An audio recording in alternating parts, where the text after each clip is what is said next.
রমজানের রোজার শেষে এলো খুশির ঈদ। ফিলিস্তিনের মানুষের মাঝে ঈদ আছে কি, এমন প্রশ্ন থেকেই যায়।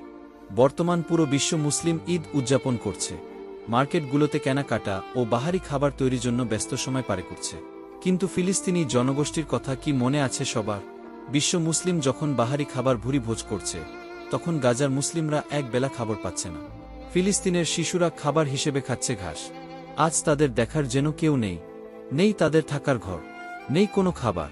রোদ বৃষ্টির মাঝে থাকতে হয় তাদের খোলা আকাশের নিচে বা তাঁবুতে। গাজায় মসজিদগুলো ভেঙে মাটির সঙ্গে মিশে দিয়েছে বর্বর ইসরায়েলি বাহিনী। মুসলিম বিশ্ব আজ নির্বাক, শুধু মুখে নিন্দা প্রকাশ করা ছাড়া যেন তাদের আর কিছু করার নেই। ফিলিস্তিনের মানুষ খাবার পাচ্ছে না, অথচ খাবার অপচয়কারী দেশ হিসেবে সৌদি আরব বিশ্বের অন্যতম প্রধান দেশ। সৌদি গ্রেইন সংস্থা একটি গবেষণা করেছে।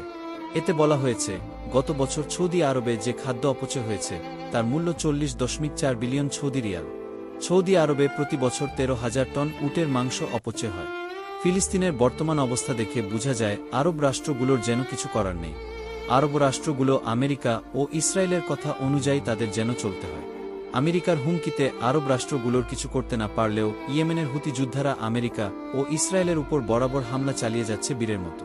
মুসলিম বিশ্ব এগিয়ে না আসলে হয়তো একদিন ফিলিস্তিন বা গাজা নামক স্থান থাকবে না সেখানে থাকা কোনো মুসলিমের চিহ্ন।